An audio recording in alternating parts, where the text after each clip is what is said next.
In the heart of the sprawling Evergreen Zoo, nestled amid the misty hills of the Pacific Northwest, the gorilla exhibit was a world unto itself.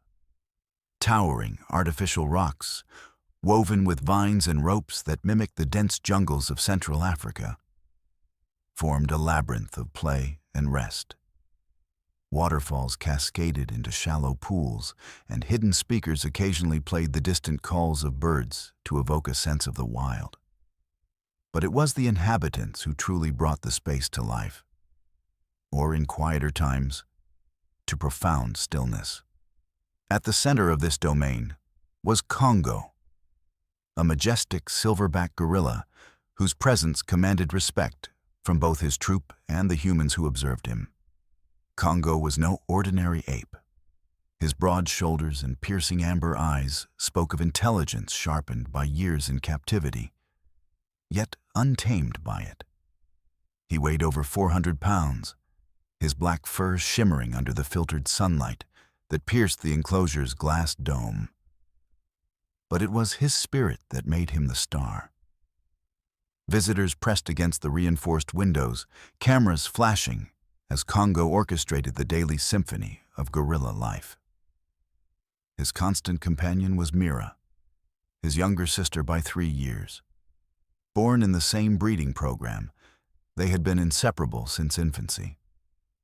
Mira was smaller, more agile, with a mischievous glint in her dark eyes that could turn any mundane moment into an adventure.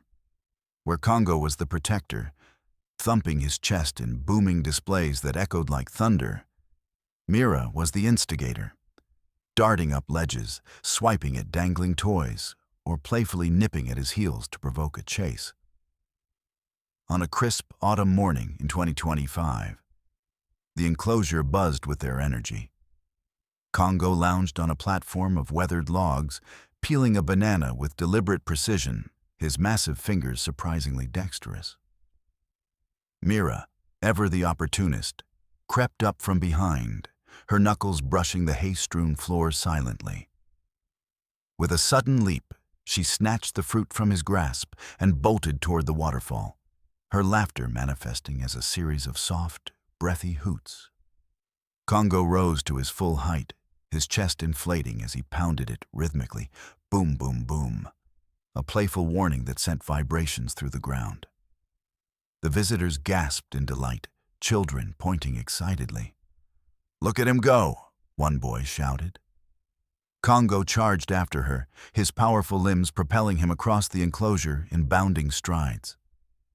Mira dodged behind a boulder, peeking out with a teasing glance before tossing the banana back at him.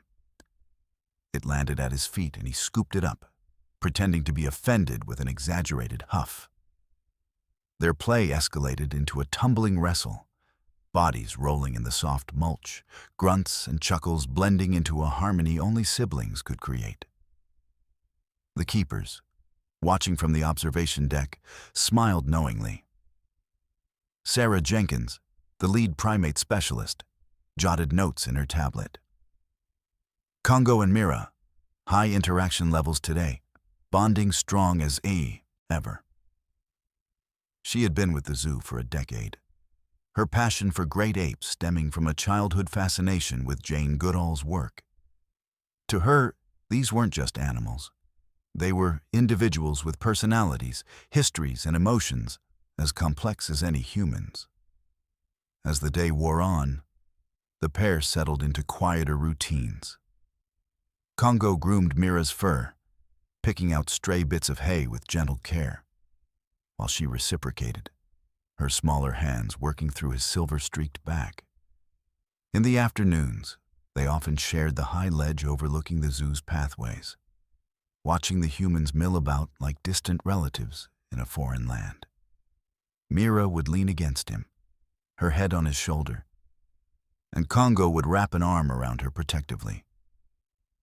It was in these moments that the bond shone brightest, a silent vow of loyalty forged in the artificial wilds of their home. But even in paradise, shadows lurked.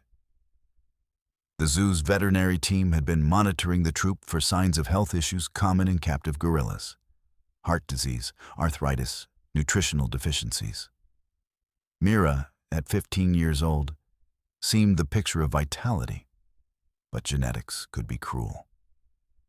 Unbeknownst to all, a congenital defect in her heart valve had been silently weakening, a ticking clock hidden beneath her playful exterior. That evening, as the sun dipped below the hills, casting long shadows across the enclosure, Kongo and Mira shared their final meal. Bananas, papaya slices, and a scattering of nuts. Treats doled out by the keepers through automated feeders. Mira ate heartily, then curled up beside Kongo in their nesting area, a mound of fresh hay scented with eucalyptus for enrichment. Kongo draped his arm over her, his breathing slowing into the rhythmic cadence of sleep. The night cameras, infrared eyes watching tirelessly, captured nothing amiss. Yet, in the small hours, Mira's heart faltered. A quiet seizure, painless but final, claimed her without a sound. She went still, her body cooling in the dim light. The next morning dawned gray and overcast, the kind of weather that made the enclosure feel more confined. Keeper Tom Riley, a burly man in his 40s with a beard that hid his perpetual worry lines, arrived for the morning shift. He expected the usual chaos. Kongo's chest beats greeting the day, Mira's scampering as she claimed the first fruits. Instead, he found stillness. Kongo sat in the corner, his back to the glass, hunched like a statue carved from obsidian. The food from the previous night lay untouched, flies beginning to buzz around the rotting papaya. Mira's body was discovered first, cold, rigid, her eyes half open in eternal surprise. Tom radioed the vet team immediately, his voice tight. "We have a code red in the gorilla exhibit. Mira, she's gone." The response was swift. Dr. Elena Vasquez, the head veterinarian, arrived with her assistants, sedating Kongo to ensure safety during the removal. Protocol demanded discretion. Bodies were taken for necropsy to prevent disease spread and to avoid distressing the troop. Kongo slumped under the dart's influence, his massive form collapsing gently as the team worked. Mira was wrapped in a tarp and wheeled away on a gurney, destined for the lab where the heart condition would later be confirmed. When Kongo awoke hours later, the enclosure felt wrong. The hay where Mira had lain was ruffled but empty. Her scent lingered faintly, a ghost in the air. But she was nowhere.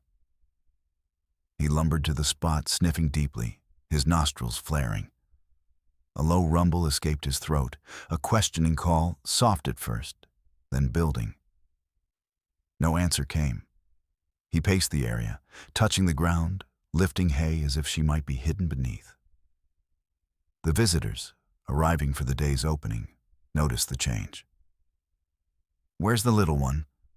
a woman asked. The keepers deflected with vague assurances, but inside, concern brewed. By afternoon, Kongo had retreated to the corner, his body curled inward, shoulders slumped. He ignored the fresh food dropped into the feeder, apples, his favorite, rolling untouched. Sarah watched from the deck, her brow furrowed. "He's off. Maybe shock from the sedation." Tom shook his head. "It's more than that. Look at his eyes, they're vacant." The second day brought no improvement. Kongo didn't climb, didn't drum, didn't even grunt at the birds flitting overhead. The enclosure, once alive with motion, now echoed with absence. His usual vocalizations, those deep, resonant calls that signaled contentment, were gone. Keepers tried vocal commands through the speakers. "Kongo, come." Nothing. Toys like the burlap sack stuffed with treats were ignored. Even the scent of peanut butter smeared on a puzzle feeder elicited no response. Concern escalated to urgency. Dr. Vasquez ordered a full workup. Under sedation again, Kongo was examined, blood drawn, scans performed, joints tested for mobility. The results? Clean. No infection, no injury, no neurological flags.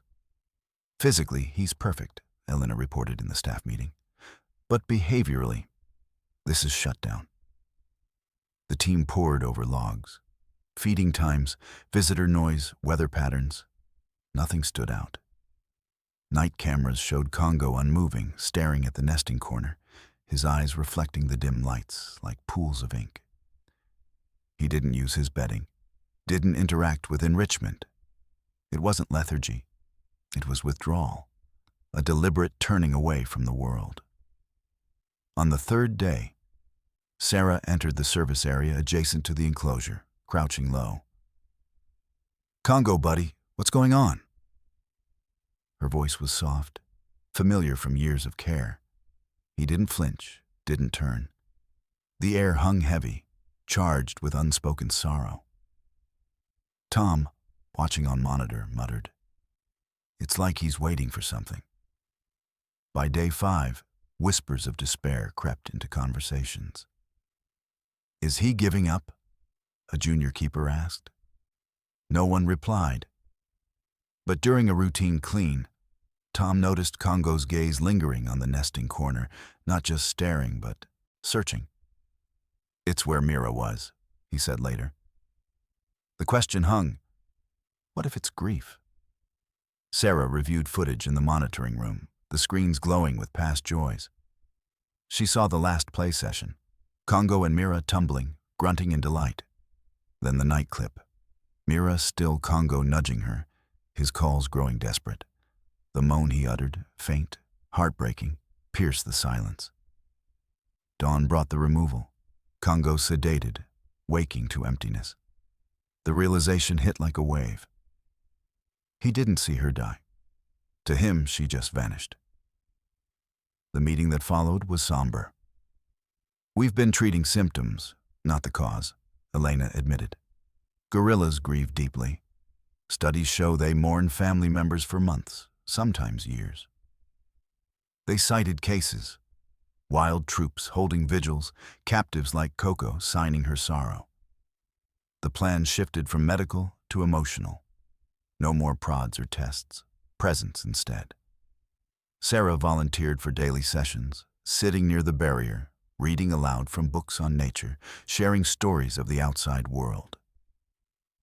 "I'm here, Kongo. You're not alone." Days passed without change. Kongo clutched a tattered blanket, Mira's favorite, redolent with her scent, pressing it to his chest.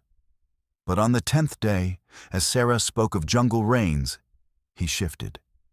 His head turned slightly, eyes meeting hers for a fleeting second. It was a crack in the armor. Emboldened, the team installed a large photo of Mira on the wall, vibrant in mid-play. Kongo avoided it at first, but curiosity drew him. A camera captured his touch, fingers brushing the image, a silent communion. Visitors, informed via signs, watched respectfully, the exhibit becoming a space of reflection. Next came Zuri, a young male gorilla from a partner zoo, lively and vocal. Introduced through mesh, Zuri called out, bounding energetically. Kongo listened, unmoving but attentive. Over weeks, barriers lowered to supervised interactions. Kongo's first grunt in response was a milestone, celebrated with quiet cheers. Food acceptance followed. Sarah offered a papaya by hand. Kongo took it slowly. He rearranged hay, climbed the ledge, surveying his domain with renewed, if subdued, interest. Quiet days persisted, but they were interspersed with play. Sticks passed through bars, shared grooming. Months later, the gates opened fully. Zuri entered cautiously. Kongo watched from above. Tension dissolved into coexistence, then companionship. They shared meals, played chases echoing Mira's spirit. Kongo visited the photo less, but with reverence, his eyes holding memories. The zoo transformed Kongo's story, into an exhibit. Hearts of the Wild, with journals, videos, and talks on animal sentience. Visitors left inspired, donations funding conservation.